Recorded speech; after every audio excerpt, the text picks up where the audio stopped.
Olá a todos! Como estão? Iniciamos mais aqui uma Masterclass, hoje extremamente relevante a todo mundo. Hoje com uma pessoa incrível, um dos meus mentores, eu posso dizer, né? Uma das pessoas que me guia, uma das pessoas ao qual eu sigo à risca, né? Acompanho o professor Renato há muito tempo. Ó, já entrou aqui, professor. Já vou colocar o senhor aqui para a gente conversar. Olá, Olá, professor. tudo bom? Bom dia, boa tarde, boa Oba, noite a todos. Eu vou é bem, isso e aí, você? a gente não sabe quem está assistindo e que horas, né? Verdade, aqui no Brasil, 14 horas, né? No fuso horário É isso aí. deles, mas deve ter gente assistindo o mundo todo, espero, né? É isso aí. Não, mas também o nosso propósito aqui é a gente conversar e depois eu vou editar essa live e a gente vai colocar lá no meu canal do YouTube depois. Eu mando o link, a gente dissemina isso para mais pessoas depois. Professor, eu Ok, gostaria de dizer que é uma grande honra tê-lo aqui comigo hoje. Poxa, para mim, uma das pessoas que eu mais admiro nesse campo e que tem uma linguagem mais simples de trazer elementos tão complexos e eu me guio muito pela forma como o senhor trabalha, como o senhor dá as aulas, como o senhor explica, e eu tento imitar. Eu vou lhe confessar que eu sou um grande imitador, assim, claro, um imitador muito mais baixo nível, né? Não, não chega ao seu nível de conhecimento, mas assim, eu acho que o mais importante é o caminho e o mais importante é as pessoas a qual a gente reconhece, né?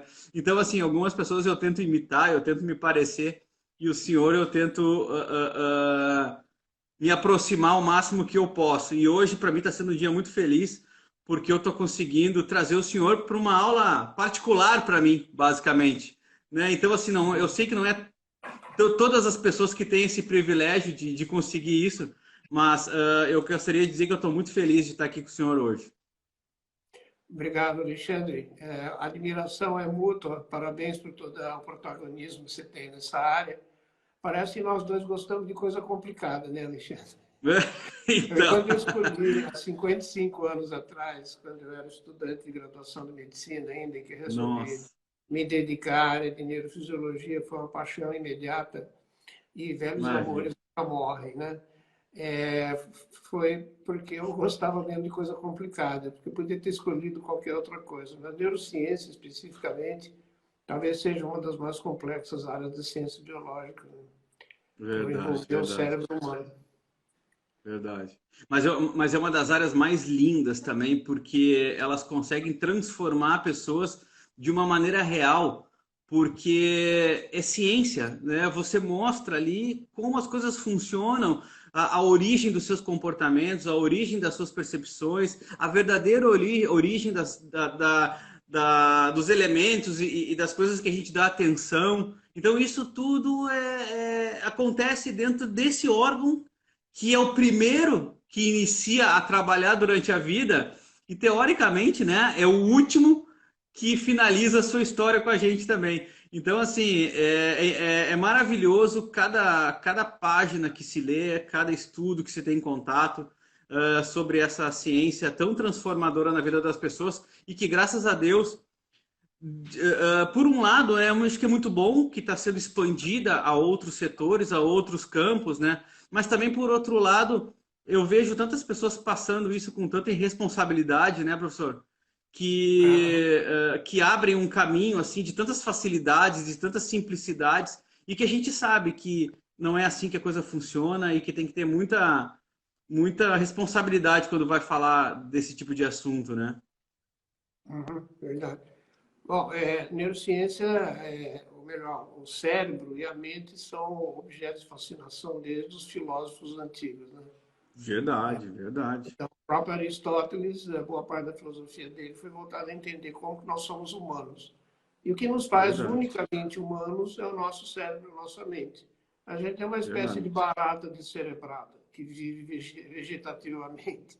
Nós somos verdade, primatas no topo da evolução do sistema nervoso central, em que foi um grande pulo qualitativo e quantitativo, até hoje ainda inexplicável, entre o primata mais verdade. próximo da gente, que é o chimpanzé, e nós, né? É uma diferença simplesmente impossível até de de entender por que que nós desenvolvemos um cérebro e uma mente e como que ela surgiu.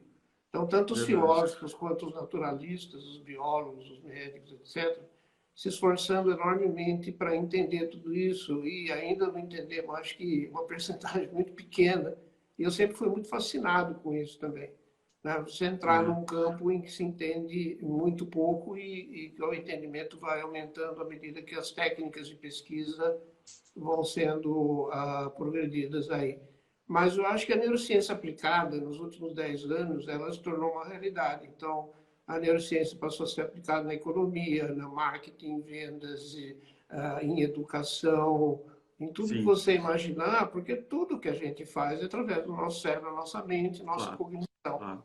E principalmente a nossa linguagem. Se você analisar objetivamente, se distancia um pouquinho, como o Brecht, do que nós estamos fazendo aqui hoje. Nós estamos Verdade. interagindo através de uma sucessão de sons incompreensíveis para quem não aprendeu. Incrível, incrível Você isso. aprende isso, a se comunicar, uma série de fonemas meio sem base, sem sentido, utilizando uma tecnologia super desenvolvida que nós mesmos, a nossa inteligência desenvolveu. Então, se você for analisar Incrível. hoje essa sessão do Instagram, você só pode ficar fascinado e estarrecido com o que o ser Verdade, humano conquistou através da sua cognição. Então, a verdade, neurociência estuda tudo isso. Né? verdade, É muito complexa, ela é interdisciplinar, principalmente. verdade. Bom, deixa eu iniciar então oficialmente a nossa live aqui. Para isso, eu gostaria de me apresentar para as pessoas que estão nos assistindo e que não me conhecem ainda.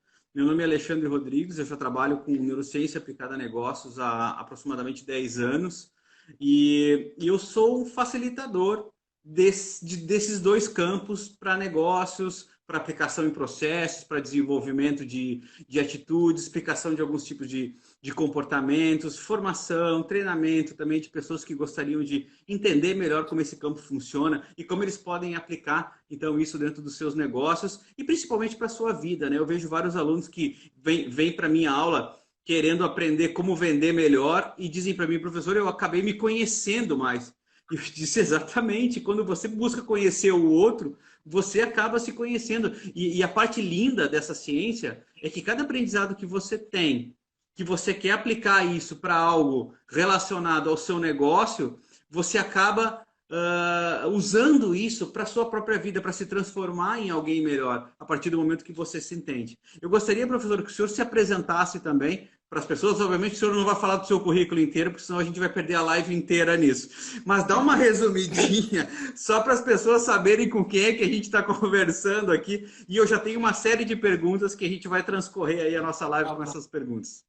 Ok, pelas perguntas e pela curiosidade, pelo visto, eu vou dar aqui em 1 hora um curso de cento e tantas horas, né?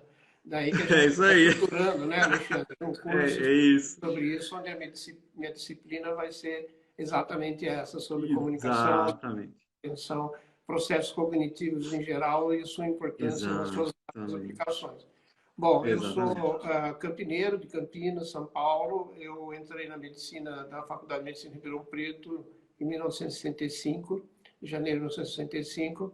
E aí, logo no segundo ano, eu já me apaixonei por fisiologia e neurofisiologia e entrei como aluno de iniciação científica. Comecei trabalhando com epilepsia, porque meu interesse em neurociência era aplicado desde o começo, ou seja, eu queria Uhum. ser um neurologista ou um neurocirurgião, alguém que pega o conhecimento de neurociência, principalmente na área de neuropatologia, e epilepsia experimental foi a minha primeira coisa. Mas logo eu acabei gostando mais de neurociência do comportamento mesmo, né, que envolve Aham. neurociência cognitiva também. Mas como eu sempre fiz experimentos só com animais, como ratos, camundongos, macacos, etc., eu acabei entrando em neurofisiologia do comportamento, mais do que da Uhum. cognição. E aí meu doutorado foi ainda na Faculdade de Medicina, onde fui professor durante 19 anos, e meu pós-doutorado foi no Instituto Max Planck de Psiquiatria, em Munique, em 77, 79, onde eu trabalhei num laboratório de fisiologia do comportamento, né?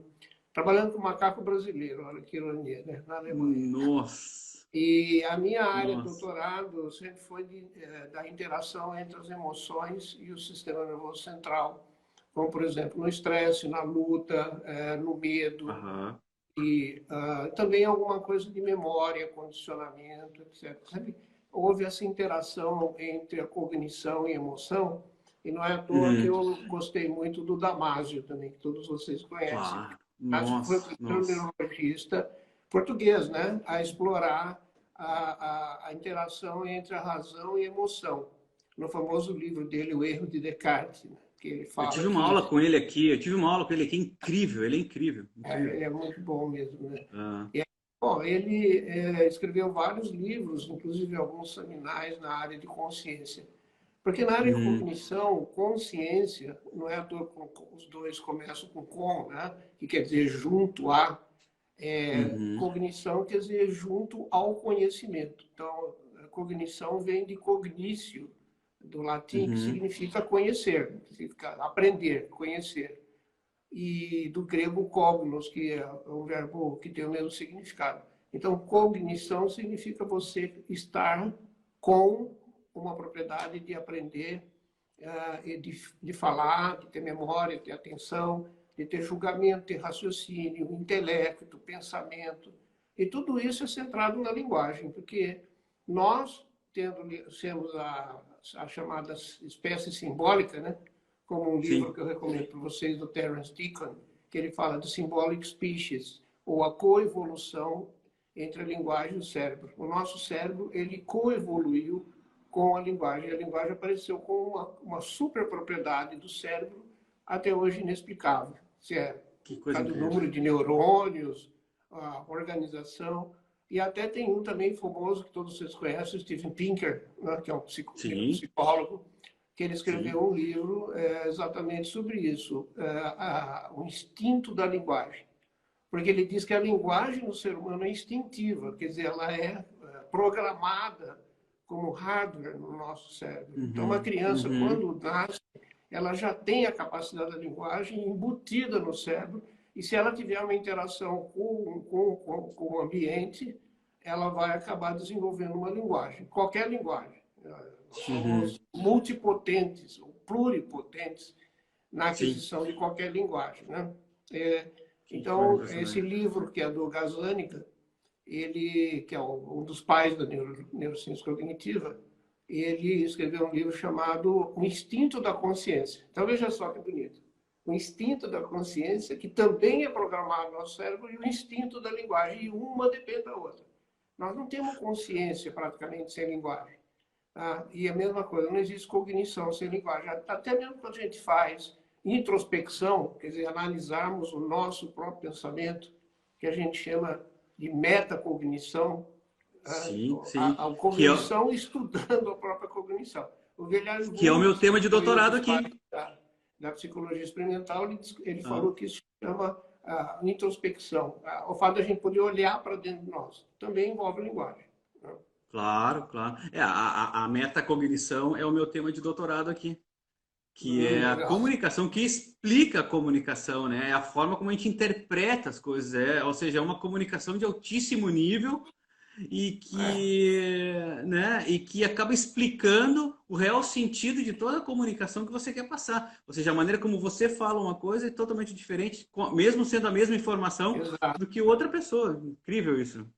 Ah, É tem que a uma menina perguntando. metacognição, né, que ele usa a palavra meta, quer dizer além de, né, ou acima de, Isso, ela tem isso. dois componentes. Uma é a cognição da cognição, ou seja, você ficar consciente da sua consciência. E a outra é Isso. a análise da cognição. Então, por exemplo, é a base da psicanálise. Por que chama Aham. psicanálise? Análise da psique. Quem que faz a análise? A própria Aham. pessoa, certo? Fazendo introspecção, tentando explicar o comportamento dela. Isso é o único no ser humano, porque nós somos os únicos que temos linguagem simbólica desenvolvida nesse nível. Então, o que nos faz Ô, professor. unicamente humanos? Até tem um artigo da doutora Silvelena Cardoso, na revista Mente, meu e dela, que se chama O que nos faz unicamente humanos. E aí ela explica, é a mente. Então, os filósofos já têm percebido isso desde o tempo dos gregos, em que uma pessoa que não tem consciência, ou seja, que não sabe sobre si mesmo, consciência quer dizer Uhum. saber sobre si mesmo, Uhum. Uhum. ou seja, ela é inconsciente, ela não é um ser humano. Não é interessante? Ah, bom, aí Nossa, tem o Freud, nossa, complicou tudo, então vamos entrar na área do Freud. nossa, Mas nossa, a agora, neurociência cognitiva hoje tem muitas aplicações, né? nossa, o senhor mexeu comigo agora. A gente vai ter que falar sobre metacomunicação uma hora, assim. Nossa, agora, bom, eu não vou entrar nisso agora porque não é o nosso papo aqui. Ninguém vai Mas dormir hoje assim, à noite. Você cometeu ninguém. um erro de me convidar para falar, porque a gente também não quer ficar sem dormir hoje à noite, que nem aquela piadinha que não deu certo, pensando que foi o que o Tem Sabatini um, falou aí que deixou ele. tem uma menina que perguntou como é que é o nome do autor do Symbolic Speech. Chama Deacon, Deacon. Eu vou fazer o Beleza, seguinte, beleza. como esse Instagram ele não permite facilmente disponibilizar a informação, eu vou te mandar um endereço depois quando terminar, que a gente pode divulgar no Neurocoisas, que tem uma bibliografia básica Ah, que eu montei de livros, artigos, etc. Então, perfeito, eu e a doutora perfeito. Silvia, desde 96, a gente colabora na revista Cérebro-Mente, e tem uma série de artigos, Sim. como, por exemplo, o que é mente, o que nos faz Não, unicamente humanos. Um outro muito interessante, os animais pensam. O que vocês acham, pessoal? Animal pensa? Animal tem olha cognição? isso. Que tipo de animal tem cognição? Meu cachorrinho, Babi, ela tem cognição? Parece que sim, né? Em forma mais primitiva. Mas essas perguntas que a gente faz, não é que a gente seja unicamente humano, porque a evolução da linguagem, a evolução da cognição foi uma coisa gradativa. Tá? Ela não surge subitamente somente nos seres humanos. Claro. Inclusive, um dos artigos que eu vou referir, que é muito interessante, eu também tenho um curso, que é a evolução da inteligência e da linguagem humana, como que ela apareceu ao longo da evolução dos primatas, principalmente os hominídeos e os hominíneos, e também dentro do Uhum. próprio ser humano, a partir dos primeiros hominídeos, depois o gênero Homo, como que o tamanho do cérebro e as funções cada vez mais complexas do cérebro nos trouxeram a esse status atual que nós somos a única espécie realmente inteligente, né? Ok? Nossa, nossa. E aí Bom, toda a decorrência que vem da nossa civilização, da nossa sociedade. Uma outra coisa bom, interessante deixa. também, que o Gazzaniga também escreveu sobre isso, e o próprio outros cientistas, como o Pinker também, é o que a gente chama de Uhum. cérebro social, viu, Alexandre? O nosso Uhum. cérebro, ele é Uhum. social. Se a gente não fosse uma espécie social, a gente não teria necessidade de comunicação como nós temos. Então, a Claro, linguagem claro, apareceu como uma forma de comunicação extremamente eficiente para melhorar a nossa sobrevivência num ambiente claro. perigoso. Provavelmente há 2, 3 milhões de anos atrás apareceram os primeiros rudimentos de linguagem e aí a inteligência humana passou a se desenvolver em cima da linguagem. Ela é o cérebro é o cavalo, e a linguagem é o cavaleiro e todo o resto é a carroça que tudo isso se puxa. Então você não consegue explicar a cognição sem linguagem. Não consegue. Sim, Por isso que nós sim, somos uma espécie consciente e cognitiva.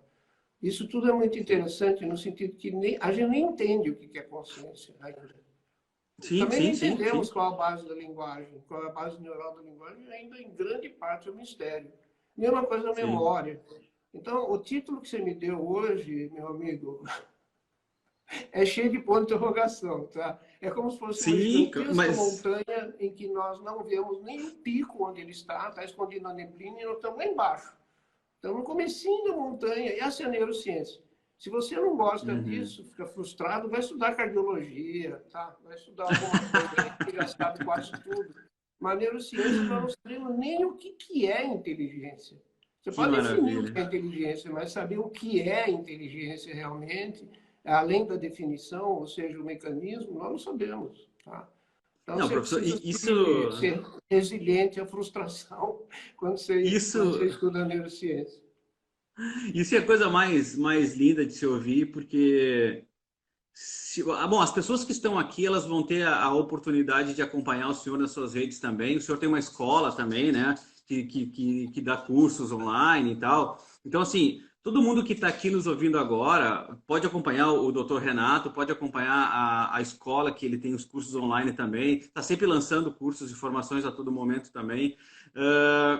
E E o doutor Renato é uma das pessoas que mais entende desse tipo de assunto, sabe? Ele é uma das pessoas que que mais fala muito bem sobre isso. E quando o professor diz que a gente ainda não sabe nada sobre isso, eu fico imaginando aqueles palestrantes motivacionais que parece que mapeiam o cérebro nos seus slides, né?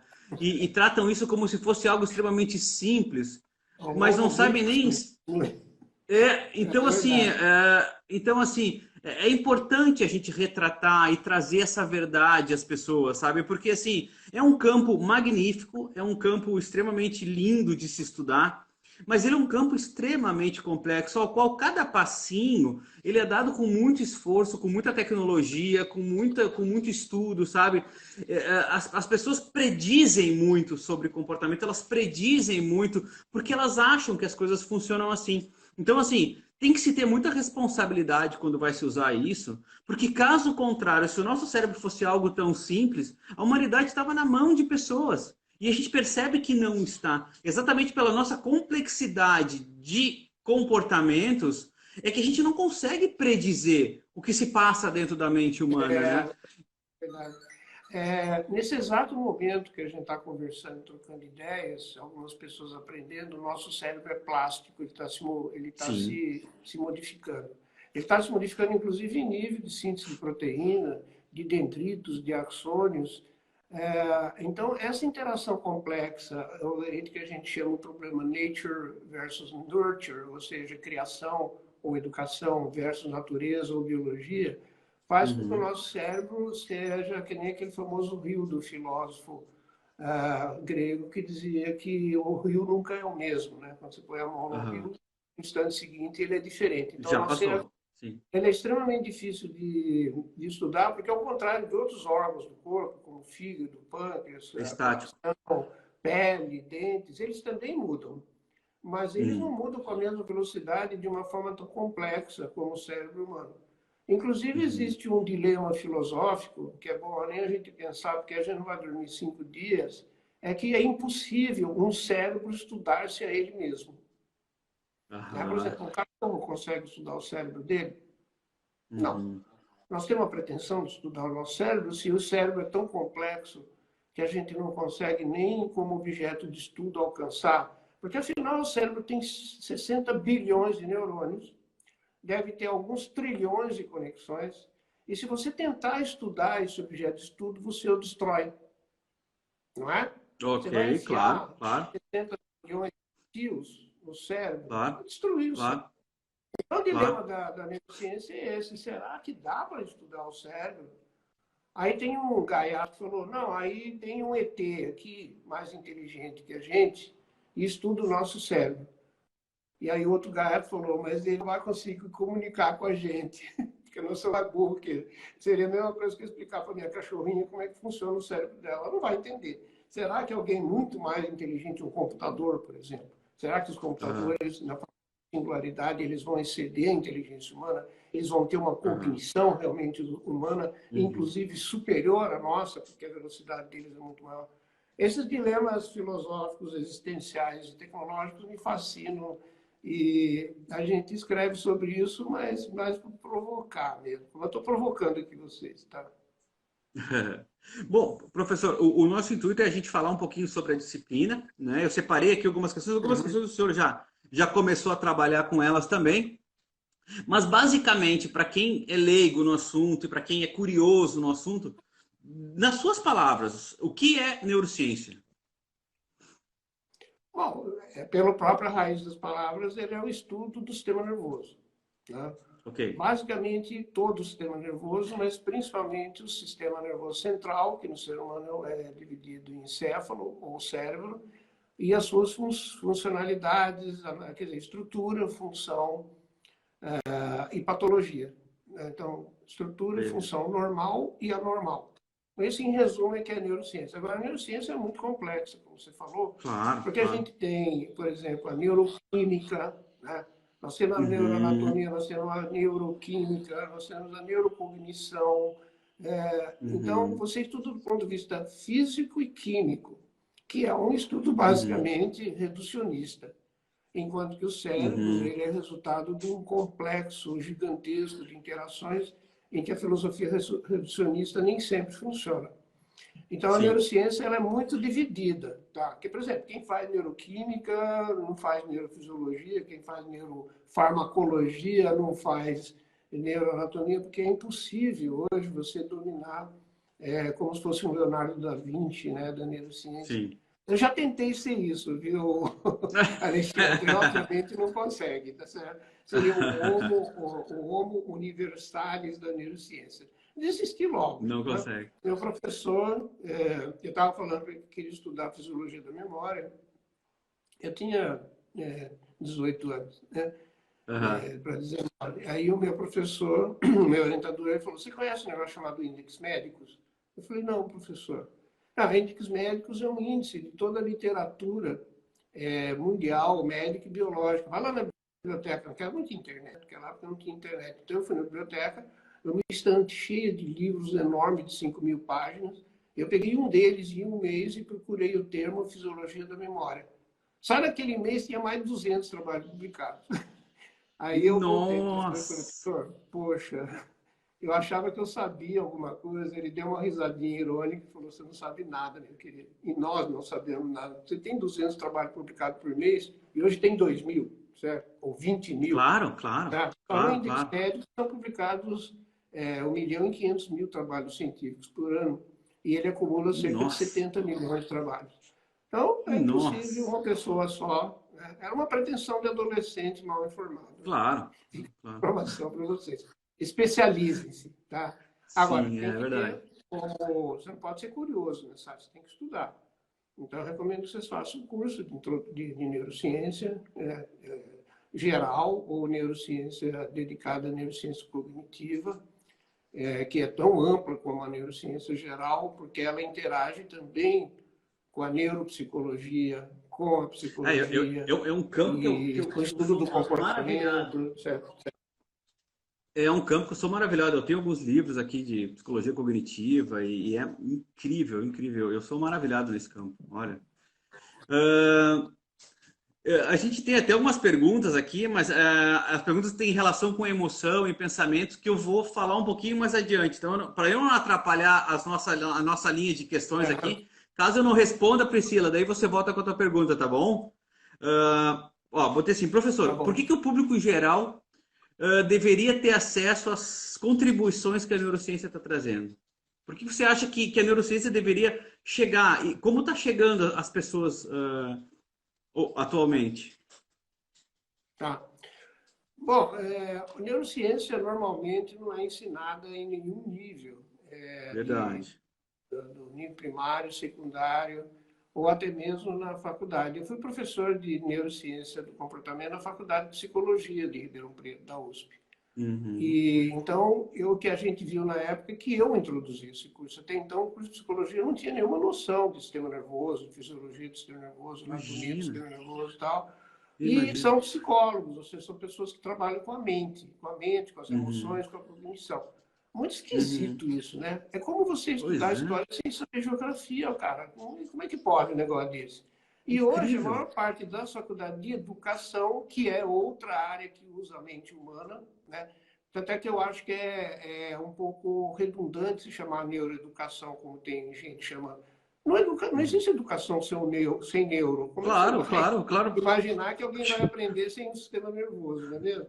Então, neuroeducação o aprendizado é uma se dá ali. dessas para ganhar dinheiro, né? Ou para se situar como uma subespecialidade, mas ela é redundante. Né? A mesma coisa neuroeconomia, a mesma coisa neurohistória, a mesma coisa neuromarketing, é tudo produto da mente humana. E a mente não existe sem o cérebro.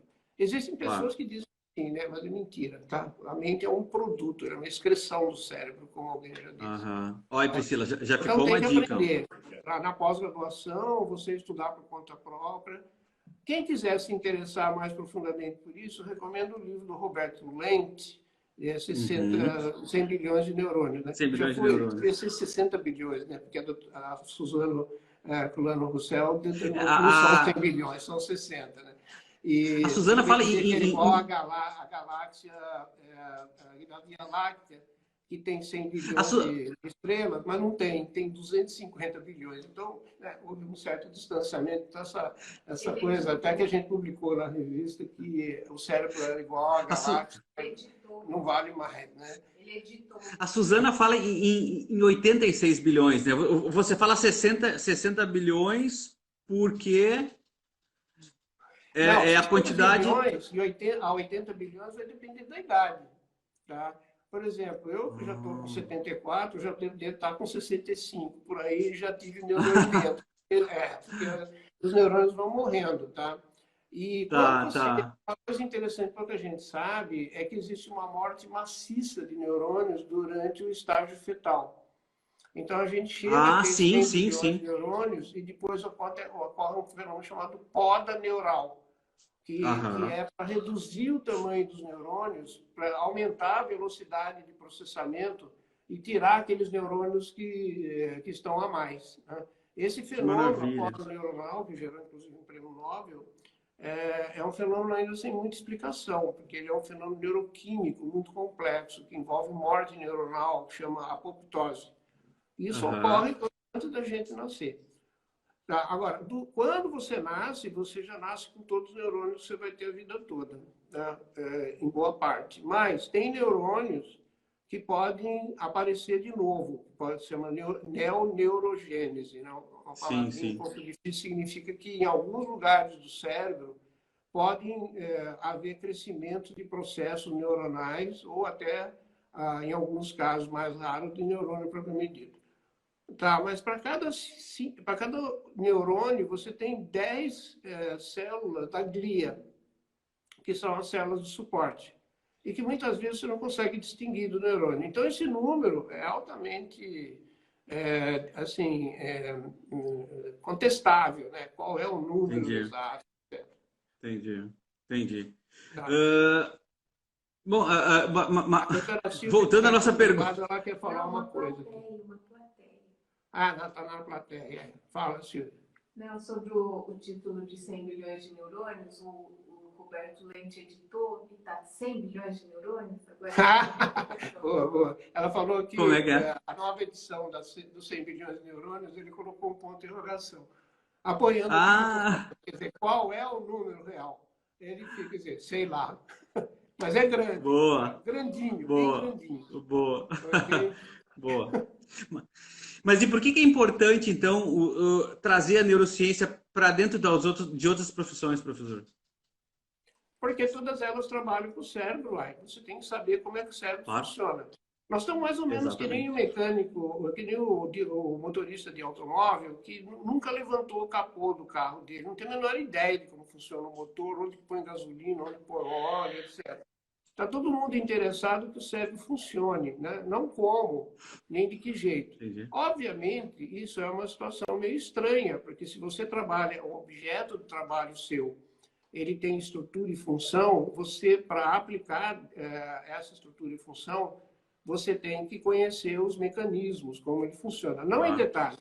Mas, por exemplo, quem trabalha em propaganda, né, sabe que memória é uma coisa muito importante. Tanto é que eles falam claro. assim, tem que repetir o Atenção, anúncio, não é mesmo? Várias vezes, claro, etc.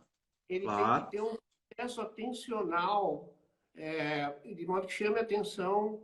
Ele tem que ter um processo motivacional, ou seja, motive a pessoa a usar aquele conhecimento que ela está adquirindo. Vai lá, tem uma oferta no shopping center, de não sei o que, não sei o que lá.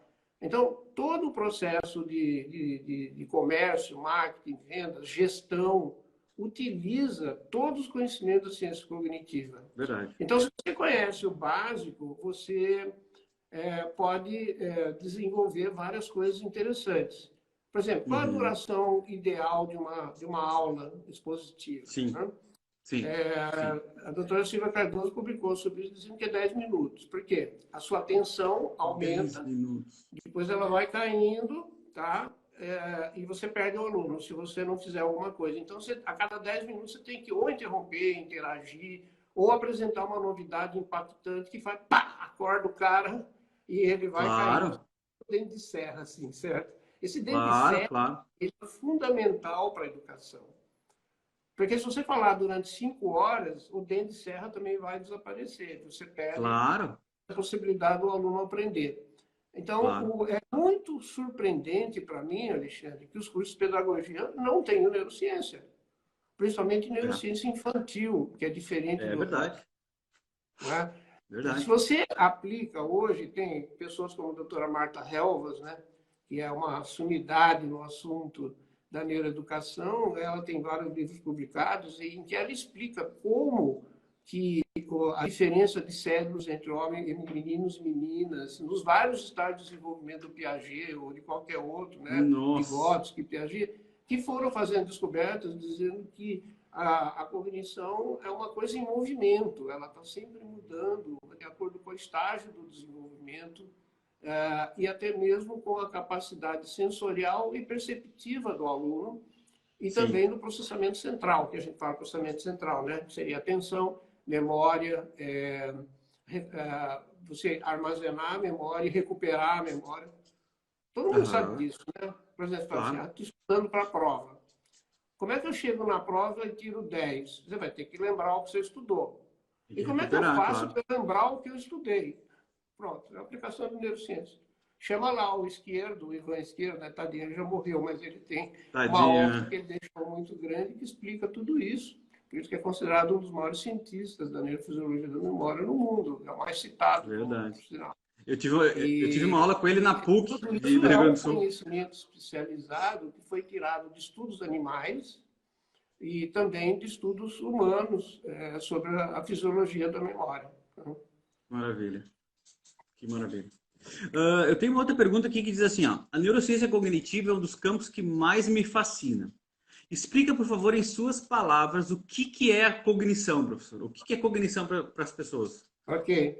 A cognição são os atos, as propriedades mentais de processamento do conhecimento. Tá? Aliás, conhecimento vem da própria palavra cognos, né? Tá certo? Uhum, E muitas outras palavras que vêm disso. Desconhecido, conhecido e tal. Tem a raiz com, e no italiano o GN é pronunciado com NH, né? Então, conhecimento, cognoscimento, cognato, etc. uhum, Bom, então, uhum, são os atos mentais relacionados à consciência, à inteligência, à aplicação da linguagem, o desenvolvimento da linguagem, o julgamento, o raciocínio, a uhum, comparação, o planejamento, todos esses atos que são chamados funções mentais superiores.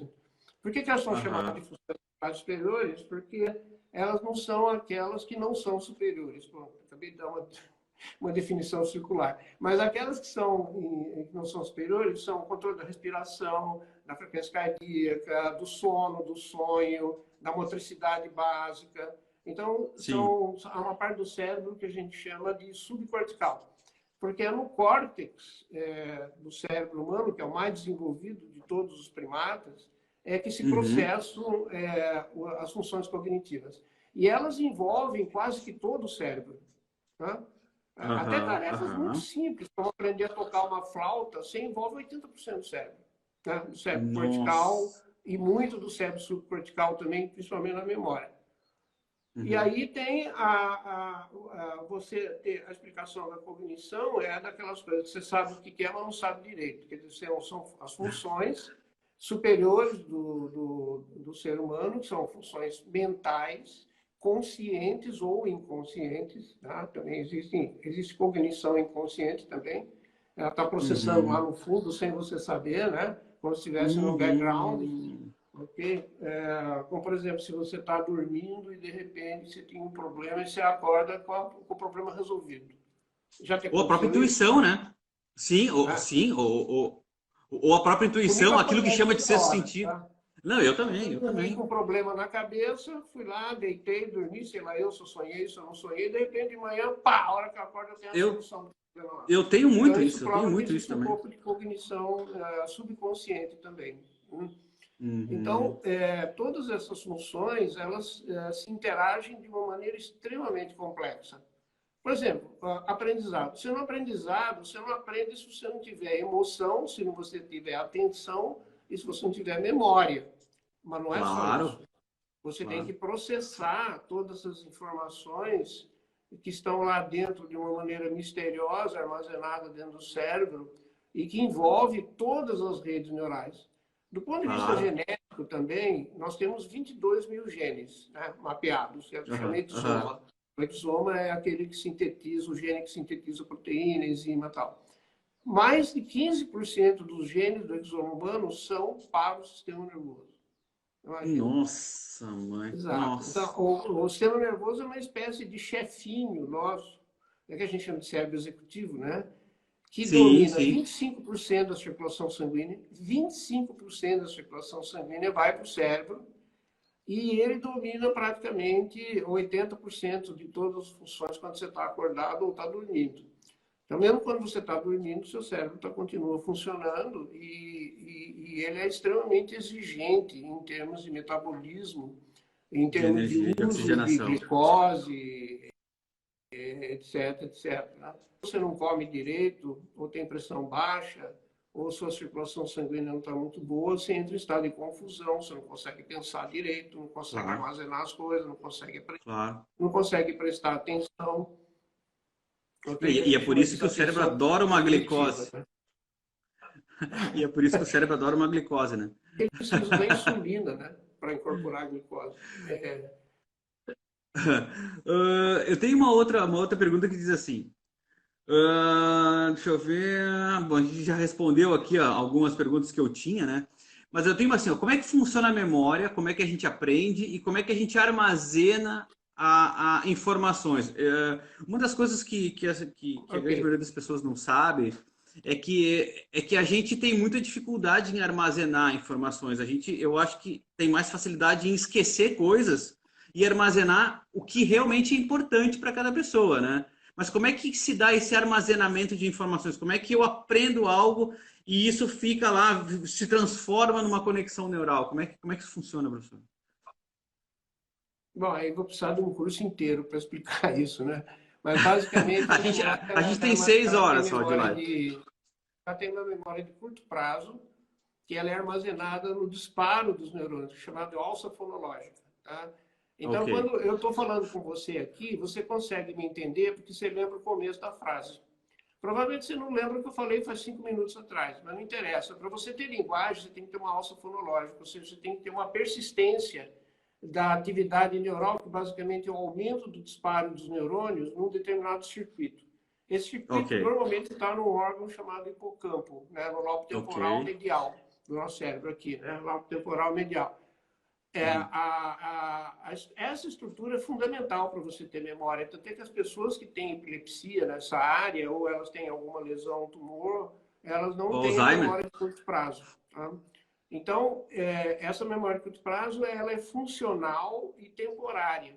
Se você tem essa Uhum. memória disparando na alça fonológica durante certo tempo, isso é transferido para uma outra parte do cérebro, que é o córtex parietal, e depois para o córtex frontal, numa extensíssima rede de bilhões de neurônios, que transformam aquilo lá no que a gente chama de um engrama. Tá? O que é um engrama? É como se fosse um registro físico da memória na rede neural. Tá? E aí Ok, é a memória de longo prazo. Por exemplo, você ok. lembra do seu nome, você lembra do nome da sua escola, tem gente que lembra o nome do primeiro telefone, da primeira namorada e muitas outras coisas, porque elas foram consolidadas, a gente chama consolidação da memória, no engrama. Esse engrama, Uhum. ele é físico, ele envolve a expressão genética de síntese de proteínas que alteram a permeabilidade do neurônio e as conexões sinápticas, principalmente, porque Nossa, a nossa. modificação da que chama potencial tardio, ele é modelado pela repetição da conexão entre dois neurônios, como o cachorrinho Ok. que aprende a salivar quando ouve uma campainha, né? O cachorrinho do Pavlov. Sim, Aquilo lá é repetido sim. tantas vezes que forma uma conexão neural nova, funcional entre dois neurônios que já tinham essa função e Uhum. ela acaba se consolidando, ou seja, ela vira uma síntese proteica de enzimas e neurotransmissores permanente, tá? Então é assim, a gente armazena fisicamente a memória do nosso cérebro, Nossa, fisicamente. mãe. Só que como a gente tem muito neurônio, a gente consegue armazenar muita coisa, tá? No nosso curso de memória, nós citamos alguns vídeos de pessoas que conseguem memorizar os dígitos do número pi, né? Que são aleatórios, 2.000 dígitos. Isso aqui não tem sentido nenhum, não tem semântica. É aquilo lá, 3, 1, 4, 5, 6, 8, 9, 3, Sim, 2, sim, 1. não existe um padrão. Eu fico pensando, como é que você consegue armazenar uma coisa dessa, sabe? Ou então uma pianista que toca vários concertos de cor, né? Como Sim. uma das minhas prediletas, né? Que ela toca o Rachmaninoff 1, 2 e 3 de cor sem olhar uma partitura.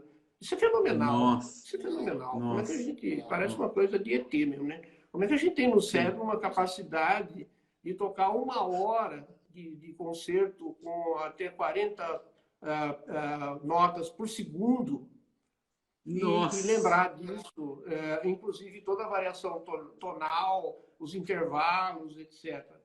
É algo que não tem paralelo no mundo biológico, Ah, uma ah. memória desse tipo. Tá? Nem mesmo no DNA. O DNA tem uma memória relativamente pequena, se você comparar com... tem 4 bilhões de bases, né? Um concerto desse é muito mais que esse número. Então, esses prodígios Incrível. da memória eles estão largamente inexplicados. Agora, como a gente conhece a rede neural artificial, que é Sim. uma tentativa de construir matematicamente uma simulação do sistema nervoso, eu trabalho muito nisso, Sim. chama neurocomputação. Tá? A neurocomputação ela procura estruturar uma rede neural artificial que tem as mesmas propriedades com a rede natural, ou seja, é capaz de aprender, de formar conexões, de modificar essas conexões com o aprendizado e tal. E a gente descobriu que quanto mais neurônios, que são chamados neurodos, né, na rede artificial, tiver, maior capacidade de armazenamento. Então, quer dizer que se todas aquelas memórias são todas armazenadas na mesma rede, Alexandre, em paralelo. É um negócio que agora que a gente está começando a entender como é que uma rede de 4 bilhões de neurônios pode armazenar 8 bilhões de fatos. Não é? Então, isso é uma propriedade emergente da conexão, da conectividade. E a gente tem Nossa. observado isso tanto do ponto de vista artificial quanto do ponto de vista natural, que uma rede com relativamente poucos neurônios ela consegue aprender muitas coisas em paralelo. Por exemplo, eu desenvolvi uma rede capaz de identificar os números, os algarismos, né, para o CEP. Sabe que tem um sistema que reconhece no envelope, né, o CEP, manuscrito. Então, uma rede neural com apenas 2.000 neurônios, ela consegue distinguir todos os algarismos rabiscados de qualquer jeito. Tá? Você pode escrever o número 9 de qualquer jeito, ele é capaz de generalizar e dizer é 9. Que Olha que maravilha. interessante. Nossa. Quer dizer, é uma Nossa. propriedade que a gente chama de propriedade emergente, de conjuntos, de elementos simples. Outro exemplo são as colmeias de abelha, né? A abelha é uma imbecilzinha. Ela deve estar lá 2.000, 3.000 neurônios, ela nem tem um cérebro, ela tem um gânglio. E ela tem alguns comportamentos alimentares. Porém, a inteligência coletiva, que é de todas aquelas inteligências elementares interagindo entre si através de uma rede de interação, ela é altamente inteligente. Certo? Então, você pensar o que uma abelha consegue fazer, a colmeia produzir mel, se reproduzir, voar, reconhecer as flores, usando ultravioleta, sistema de navegação usando radiomagnetismo. Tudo isso é resultado não de uma abelha. A abelha é incapaz de fazer isso, uma abelha. Mas centenas de abelhas ou milhares de abelhas são capazes de desenvolver o que chama de inteligência coletiva. Então, tem um livro recente, não é recente, não, é do Marvin Minsky, que ele diz que o cérebro não é um cérebro, ele é uma confederação de cérebros. Né? Tem um livro bem interessante que diz que ela é uma propriedade emergente também, que a gente não consegue explicar como na rede neural. Você tem uma rede neural que tem hoje uma massa crítica, né, como o cérebro humano tem uma massa crítica. Ninguém tem tantos neurônios como nós. E surgiu uma propriedade emergente nessa massa chamada linguagem, chamada consciência, chamada pensamento. Como e quando ela apareceu ainda está sendo estudado, mas nós não temos a menor dúvida que a gente é capaz de memória porque a gente tem redes neurais extremamente grandes, extremamente complexas, com múltiplas formas de interação e que são capazes de aprender. Certo? Aprendizado é característica fundamental da cognição, não é? Sim, Okay? sim, que coisa incrível. Não, e um aprendizado que leva a outro, né? Você parte daquele aprendizado em diante. Isso é o que é mais incrível também. Você não precisa reaprender tudo de novo para criar algo, né? Você passa de um aprendizado que já existe para outro, né? Chama generalização do aprendizado, né? Mas eu pensei que você ia perguntar como é que você aprende tabuada. Esse é o grande dilema, assim, né? Da adolescência. Alexandre, tabuada não faz sentido. Né? 5 vezes 4, 20. Por que essa batida? Não, vou fazer. Aprendi quando era criança, 5 vezes 4 é 20. E o que é? É a repetição. Então, isso é Claro. fisiologia da memória. Se você repetir a memória de trabalho, como a gente chama de memória de curto prazo, muitas vezes, ela acaba se consolidando. De tal forma que anos e anos, décadas depois, você consegue recitar a tabuada sem hesitar. Mesma coisa são as memórias que são aquelas que você aprende atos habilidosos, como por exemplo, andar de bicicleta, certo? Ou nadar, ou dar um nó na gravata, ou um nó de memória, que é uma memória procedural, ou seja, uma memória de procedimentos, também ela é de longa duração, porque ela se estabelece através da repetição. Por exemplo, tem um pediatra que estudou o desenvolvimento infantil da marcha e ele descobriu que a criança cai cerca de 10 mil vezes antes de aprender a andar. Esse é o aprendizado que fica no cerebelo, né? Há uma correção progressiva, acertou, errou, acertou, acertou. Então, a memória procedural é repetição, cara. E eu vou dizer uma coisa para você, as novas tendências da educação são extremamente prejudiciais para o aprendizado, porque não se repete nada mais. Né? Então, você tem que ter repetição para você aprender, para haver a consolidação da memória.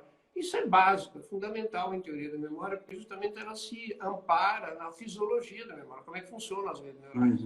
Porque essa repetição ela vai criando uma síntese proteica cada vez mais eficiente, até que ela se consolida como uma sequência, né? Uma cadeia que a gente diz de síntese permanente, talvez a vida inteira, de neurotransmissores naquela cadeia de neurônios que aprendeu. Isso é elementar. Então, eu acho que a neuroeducação tem que se basear nessas informações e não em informações de psicólogos que falam que decorar tabuada não precisa, porque é chato, porque não sei o quê, porque hoje tem calculadora. Até o Google está lameando a nossa memória, né? Você hoje não tenta decorar nada. Você vai, entra no Google e faz a pergunta e acaba lembrando, né? Tá? Então, a gente poderia dizer tecnologia externa vai acontecer muito. Sim. A gente poderia dizer que isso traz um círculo virtuoso de aprendizado, ou seja, você acaba acostumando o seu cérebro a aprender mais e melhor também? Isso é chamado em teoria de memória, né, de alça fonológica, que é o aprendizado da linguagem, por exemplo. Vamos começar a conversar em alemão aqui, Alexandre? Inglês eu ainda vou, mas alemão não. Então, você tem que aprender alemão. Você não nasceu sabendo. Você não nasceu sabendo português brasileiro. Então, essa alça cronológica, ela é uma memorização de vocabulário, de sintaxe, de uso de frases, como a criança aprende uma linguagem, não é como um adulto aprende, tá certo? Claro. Você não aprende, a criança não aprende gramática, né? Ela aprende frases que todo mundo usa e, aos poucos, ela vai aprendendo a linguagem, porque tem uma generalização da alça fonológica. Então, o nosso cérebro é extremamente poderoso para a generalização. Porque uma das funções do cérebro é dar nome às coisas. Isso é uma função primordial da linguagem. A gente não existe se a gente não der nome às coisas, não é verdade? Claro. Tá, então, eu mostro para você 10 tipos de cadeira. E falo assim, Alexandre, o que é isso? Sei, cadeira. Isso aqui, cadeira. Não é nem um pouco parecido uma com as outras. Tem uma configuração visual que é incomum com todas as cadeiras, né? Talvez 4 pés, né, em uma plataforma horizontal, mas tem cadeira que tem 3 pés só. Né? Então você tem que o nome tem que ser generalizado para o objeto de tal forma que vários objetos que têm a mesma aparência ou o mesmo som, por exemplo, quer dizer, tem a mesma, o que a gente chama de configuração perceptual, ela seja capaz de ser nomeada, receber um nome. E isso é a base da linguagem. Nossa, que Até o maravilha. ponto em que a gente começa a dar nomes às coisas abstratas. Por exemplo, amor. Aham, Mostra aí para mim o aham, amor. É aquele livro ali aham. atrás?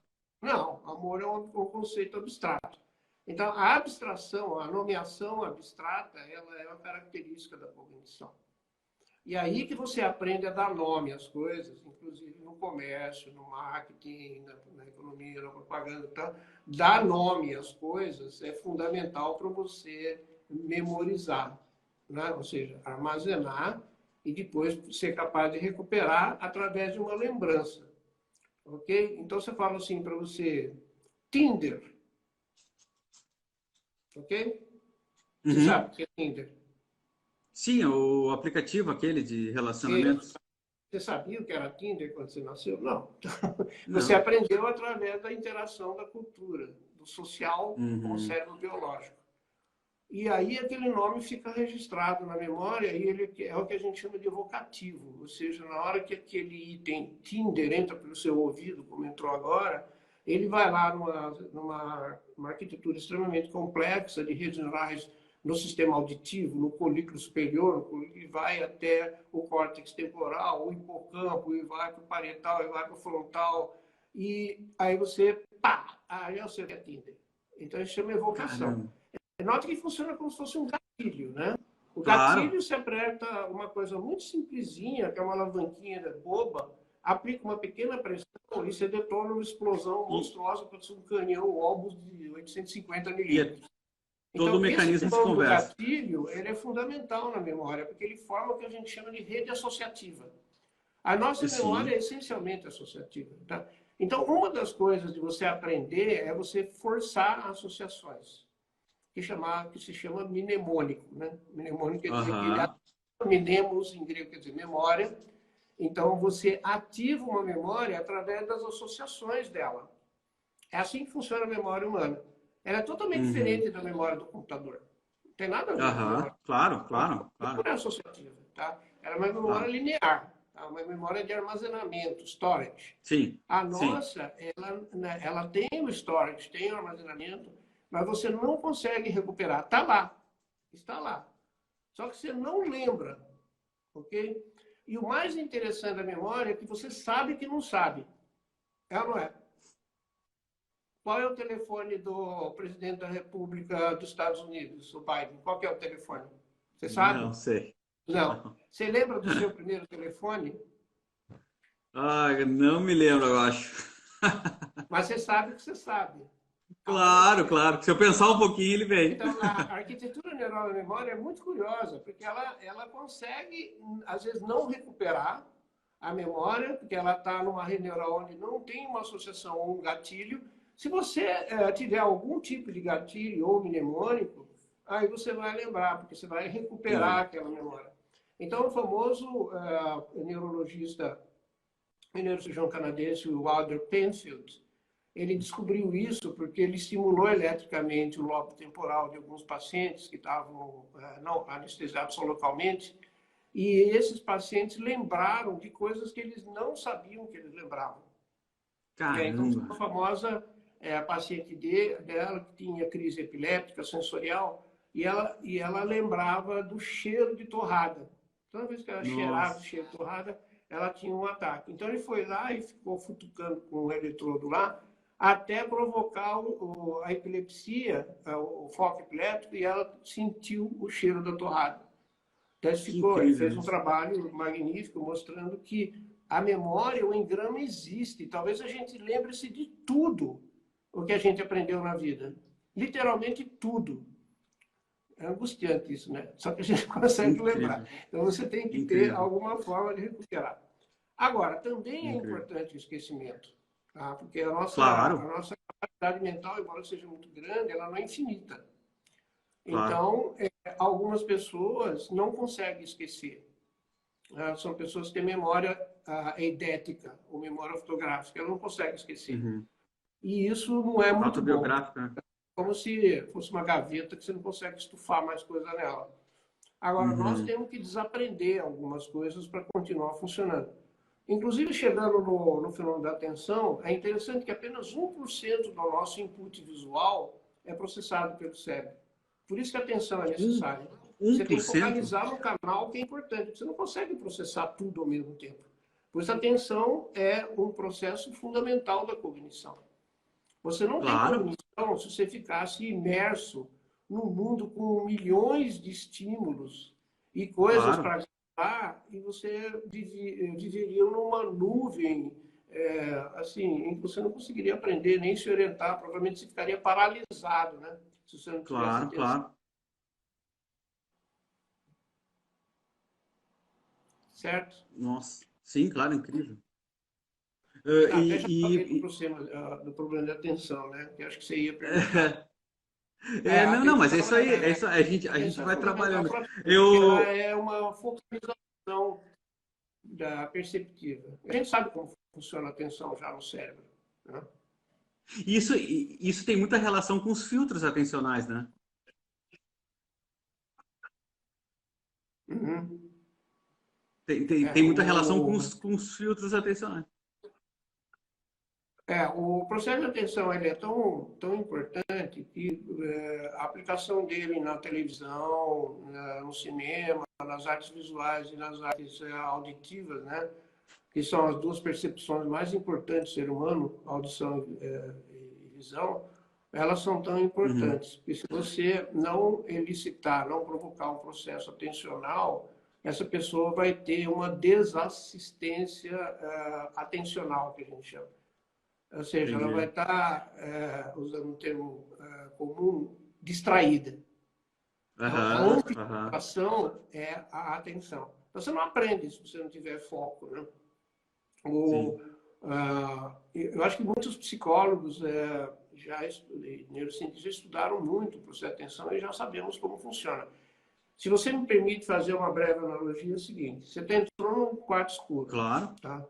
Você está totalmente escuro. Você está querendo curar Uhum, uma coisa. Você está querendo visualizar, por exemplo, uma caixinha de remédio.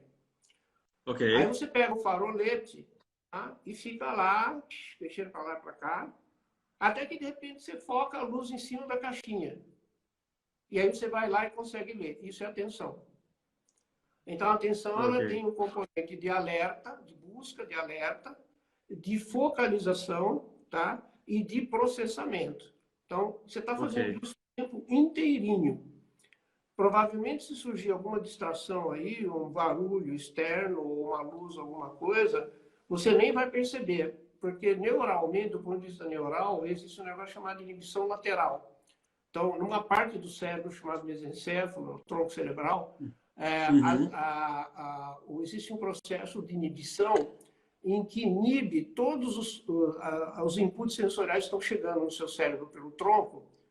Então, existe uma inibição lateral, quer dizer, aquela sensação que você quer focar, como, por exemplo, ouvir alguma coisa, ele gera uma inibição para as outras sensações, de tal forma que elas quase que desaparecem, ou elas atenuam. Você já sentiu? Vocês já sentiram essa sim, sensação? sim, claro. Não, O processo de inclusive em desatenção ele festa. ocorre, inclusive, na sua periferia visual, né? Você passa a Claro, concentrar claro. o foco visual naquilo que você está lendo, e aquilo que está em volta, ele fica atenuado, fica borrado, você não presta atenção, você não foca. Sim, Se sim, acontecer alguma sim. coisa, algum estímulo, estourou alguma coisa do seu lado, você pega o seu farolete, desiste de iluminar Claro. aquilo que você está e ilumina outra coisa.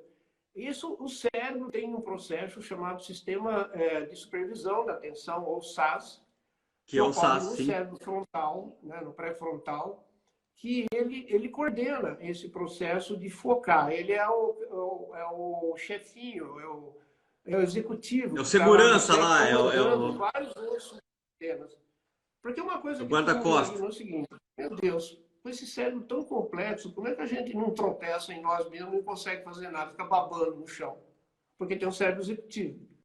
Porque ele que ordena atuações, planeja as próximas ações, segue o planejamento e coordena as várias partes do cérebro, porque elas colaborem em conjunto. É como se fosse o chefe da equipe.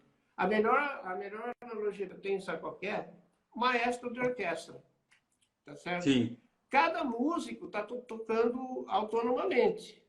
Porém, eles tocam em conjunto, harmonicamente ou filarmonicamente, né? Porque tem algo que dirige eles, que é o regente claro. da orquestra, né? A partitura, claro. Então, ele tem um planejamento. O que eu vou tocar agora? Agora, com essa nota, entra o violino, entra o baixo, entra o violoncelo, agora é a corneta.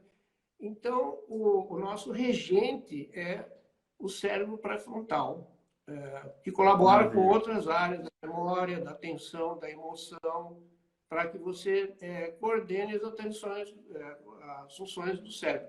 Isso é chamado de função executiva, tá? Normalmente em Sim, sim, sim, sim. psicologia. Que é a cereja do E bolo, o na estudo verdade, da que função é, executiva é fundamental para as aplicações da neurociência. Se você claro, entender como funcionam as funções executivas do cérebro, você vai claro, conseguir utilizá-las para o seu próprio proveito, para alguma com coisa certeza, com certeza. que você E quer para sua aplicar. própria vida também, para se autoconduzir, para cumprir seus próprios planos futuros, para cumprir seus objetivos, suas metas, é incrível. Aham. Então, É, você até ia perguntar isso para mim, né? O tal do SARS. Se a gente não tiver um isso. córtex pré-frontal intacto, como, por exemplo, uma pessoa que tem um AVC, por exemplo, Uhum, no uhum, pré-frontal, né? Ela não consegue nem falar, não consegue pegar coisa, não consegue claro. coordenar, porque a coordenação é muito complexa. E participam áreas do cérebro subcortical também, Alexandre. Por exemplo, o núcleo caudado, né? Os gânglios basais. Uhum, Eles uhum, têm o movimento involuntário. Então, eu uhum. também dou um exemplo. Você falou que eu explico tudo simples, né? É porque tem exemplos simples de tudo. Então, Sim, supor que você sim. está na quadra de tênis e vem uma bola em sua direção que você tem que rebater com a raquete. Aham, Você decide bater naquela bola. É chamado processo volicional, que é iniciado pelo córtex pré-frontal. A partir do que ok. você decide bater aquela bola, o resto é tudo automático. É feito pelo gânglio basal, pelo cérebro subcortical. Entendi. Você pensa em dar a paulada? Não. Você simplesmente segue o Vai. movimento e todos os músculos, neurônios, tendões, o raio que parta no seu ombro, no seu corpo, no seu braço, na sua mão, acertam uma bola. Cara, se Que for tentar maravilha. explicar isso em termos de mecanismo, é tão complexo que você mal consegue. Claro, E a claro, gente consegue fazer isso com claro. muita facilidade. Por quê? Primeiro, nós temos a memória motora.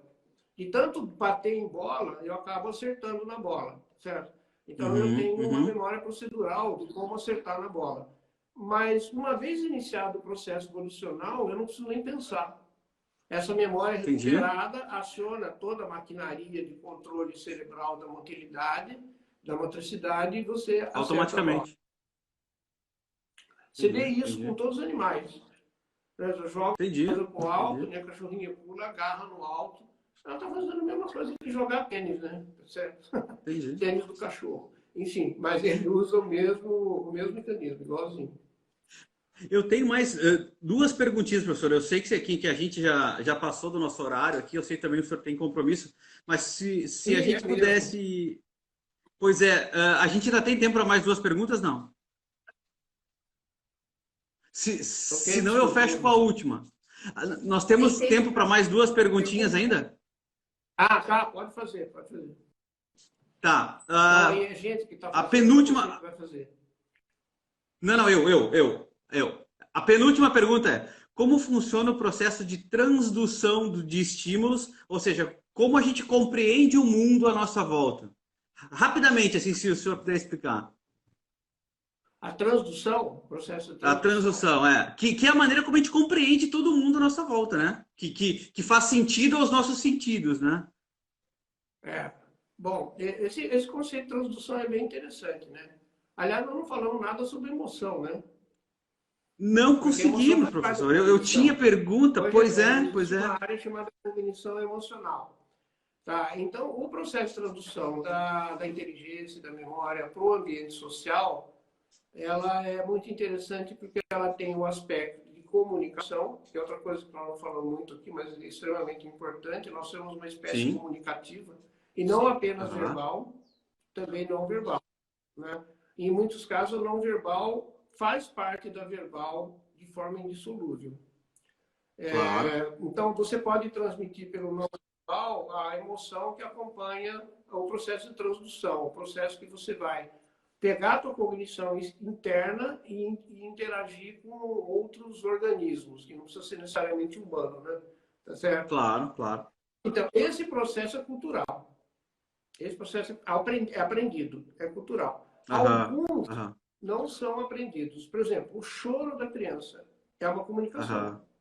O riso Uhum. é um processo automático de movimentação dos músculos da face e mostrar os dentes, em que pequenas diferenças entre mostrar o dente com raiva e mostrar o dente sorrindo, o ser humano é capaz de perceber. Aliás, até um cachorro é capaz de perceber. Então, esse Aham, processo aham. de transdução, ele é como se fosse um conglomerado, uma galáxia de coisas que interagem entre si, verbal, não verbal. Por exemplo, a tonalidade com que eu falo, né? Não é só transmitir palavras ou fonemas, mas é a Que é basicamente prosódia, a o metacomunicação, que é a tom metacomunicação, basicamente. emocionalmente as coisas. Uhum. Como? Que tem muita Está cortando relação com a muito o que você está falando. metacomunicação. Não, que tem muita relação com a metacomunicação, né? Metacomunicação. Tá, ok. Metacomunicação é você estudar como você vai fazer a comunicação de forma consciente. Ah, Tá? ok, Então, ok, ok. se você quer falar com muito entusiasmo de uma coisa, como eu falei, eu assim, cara, Ok. isso é fascinante, maravilhoso. Eu já convenci alguém que Dá eu vou ênfase estudar isso. consciente. Se eu falar que nem um robô, né? Então, eu planejar a comunicação chama-se metacomunicação. Como tem a Entendi, metacognição. entendi. Então, a comunicação ela é o resultado da cognição. Ela faz parte da cognição e ela pode, como eu disse, uma técnica de dominar isso, porque é aprendida. Tá? Tirando o choro, o riso e algumas outras comunicações faciais de ódio, de raiva, de nojo, que a gente não precisa aprender, né? Não precisa aprender, Sim, você já, que são, geneticamente, você que já são as tem um emoções reconhecimento universais. Uhum. dessas comunicações. Existe um etólogo chamado Idon Idelfelt, que ele fez um estudo da etologia da comunicação em mais de 40, 50 povos diferentes, desde os caras na Nova Guiné, Alemanha, Líbano, Brasil. Então, ele estudou o que era cultural e o que é instintivo. Tá? Então, por Tem exemplo, o ele Paul Ekman viu também, que né? o riso, a forma de você expressar alegria, é independente da cultura. É um negócio automático no ser humano. Os doutores Silveira fez um estudo Sim. interessantíssimo com gregas de nascença, que ela fazia cosquinha neles e eles riam, botavam isso para trás, tanta expressão facial que eles nunca tinham visto, que era um cérebro de nascença, e era igual. Claro. Então, isso prova que essa expressão da emoção ela é instintiva, essa. Aí o Entendi. Michael Dresselt estudou uma outra que é o flerte. O olhar de flerte da mulher. Tipo assim, que ela está dando bola para o cara, né? Ele demonstrou que isso aí não é biológico, é cultural. Então ele tem tem um componente No... biológico, mas ele tem um forte componente cultural. Por exemplo, na Grécia, quando você fala não, é assim, não, Ah, sim, sim, na Grécia. Tá? Então, quer dizer que o gesto do sim e do não é aprendido. Ele não é instintivo no ser humano. sim, Então, esse aspecto da sim. neurociência da comunicação é extremamente interessante, fascinante também, Extremamente. porque você tem um contexto cultural. Se eu vou fazer uma propaganda Claro, em Portugal, tá? Ou na Itália, claro, tá? De uma coisa que eu desenvolvi um filme no Brasil, pode ser que você chegue lá, cara, que você quebra as caras, porque eles vão achar claro, que você está fazendo um gesto que eles não reconhecem, ou uma expressão claro, facial claro. que não reconhecem e vice-versa. Então, essa globalização da comunicação, nessa área de economia, vendas, marketing, etc., gestão, ela tem que ser aprendida. Se você fosse um gestor no Japão, pode esquecer tudo que você já aprendeu. Você vai ter que Claro. aprender novas formas de comunicação que são desenvolvidas pela cultura deles. Certo? Então, Claro. isso, os americanos têm tentado fazer uma homogeneização das formas de comunicação através dos filmes de Hollywood, das É verdade. séries, etc. Então, tem muitas culturas em que eles acabaram aprendendo a forma de comunicação imposta para eles pela cultura Claro, americana, que tem uma presença capitalista enorme no mundo todo. Né? Então, claro. esse aprendizado a gente vê acontecer em Portugal em relação às novelas brasileiras, né? Sim, sim, Que é sim. uma globalização dos aspectos da comunicação. Então, resumindo, quer dizer, esse aspecto que a gente chama de transdução, ele envolve componentes emocionais, componentes cognitivos, componentes comunicativos, que são padrões que a gente usa de reconhecimento de alguma coisa, e Aham. todos os gestores, comunicadores sociais, etc., têm que aprender isso em grande detalhe. Tem que estudar isso, aprender em grande detalhe. E não usar ao acaso. Tá? Você pode Claro, transmitir, tá? Como acontece. Normalmente você fazer uma comunicação errada. Você transmitir aquilo que você não está querendo transmitir. claro, claro. E professor, para a gente fechar aqui, eu não quero ocupar o seu tempo, eu sei que o senhor tem um compromisso agora. É a pergunta que eu sempre deixo para todos os professores que estão trabalhando com a gente nesse programa. Está E diz cortando, assim, Alexandre. o que... Tá cortando? E agora, tá conseguindo me ouvir? Posso fazer a pergunta? Espera aí, que está cortando um pouco o que você está falando, eu não estou entendendo. Pode falar. Não, eu, Estou tentando escrever aí. a pergunta que fecha a nossa live é a seguinte: o que podemos esperar de ver em uma disciplina chamada Neurociência da Atenção, Comunicação e Linguagem? O que a gente pode esperar para ver numa disciplina dessa? Eu não entendi. O que a gente pode esperar da disciplina da neurocognição, linguagem e comunicação? Esperar o quê? Isso. Esperar o quê? O que as pessoas que estão assistindo podem esperar de ver nessa disciplina? O que elas podem ver nessa disciplina? O que elas, qual é a expectativa de nós trabalharmos nessa disciplina? Tá, ok. Tá, ok. Depende do público-alvo e do objetivo, tá? Obviamente. Tá. Então, uma das coisas que a gente vai ensinar justamente são esses aspectos básicos que todo mundo tem que entender e os aspectos aplicativos, porque nem sempre você pega um aspecto básico que tem uma aplicação, da neurocognição, da atenção e da comunicação. Isso. Tem algumas coisas que valem para todos os seres humanos, tá? Por exemplo, a intensidade do estímulo é super importante para atrair atenção. Que é o que a gente chama de saliente, tá? O nome técnico saliente. Então, tem uma configuração de estímulos e uma se destaca, né, por um movimento, alguma coisa. Você vê isso em filme de propaganda aconteceu o tempo todo, né? Então, um movimento brusco, um aumento, uma cor diferente, a gente chama de saliente. Ele é um processo que regulamenta a atenção. O cérebro executivo ele vai prestar mais atenção no saliente. Então, a ideia é que esses princípios da cognição a gente possa aplicar em vários campos do saber, desde a educação até a comunicação empresarial, você dá uma palestra, por exemplo, e também marketing, vendas, etc. Porque você acaba descobrindo hoje empiricamente o que funciona. Né? Uhum. Mas isso não é o ideal. Uhum. O ideal você não é descobrir empiricamente. O ideal é você aplicar o conhecimento para já fazer do jeito certo, não com tentativa e erro. Claro. É isso, basicamente, o que a neurocognição, a neurociência cognitiva de atenção, de linguagem, de comunicação, ela procura conseguir a aplicação em vários campos da atividade humana. Maravilha, maravilha. Okay. Professor, muito obrigado mesmo pelo seu tempo. Muito obrigado pelo seu tempo. Só tenho a agradecer aqui a todas as pessoas que nos acompanharam. Depois a gente vai editar esse vídeo, colocar lá no meu canal no YouTube. E eu só tenho a agradecer, professor. Eu vou deixar esse tempinho para o senhor se despedir. E muito obrigado, professor. Deixa aí as suas palavras para o senhor dar um tchauzinho aí para o pessoal que nos assistiu. Eu que agradeço a oportunidade e aguarde que eu vou mandar a bibliografia que já está pronta. E aí você pode distribuir para as pessoas que têm interesse em conhecer alguns livros, alguns artigos que explicam mais profundamente o que a gente discutiu aqui. Obrigado pela oportunidade de a gente conversar, Alexandre. Espero que outras Maravilha. vezes a gente Manda... possa divulgar mais esse curso e ele implica que as pessoas querem aprender mais sobre neurociência, principalmente neurociência cognitiva na comunicação, tá bom? Obrigado, professor. Manda um abraço para a doutora Silvia aí, diz que ela também é uma grande mentora minha também. Muito obrigado. Tchau, tchau. Obrigado. Ela está aqui na plateia assistindo, tá? Legal, manda um abração para ela. Obrigado, professor. Obrigado, até mais. Tchau. Até.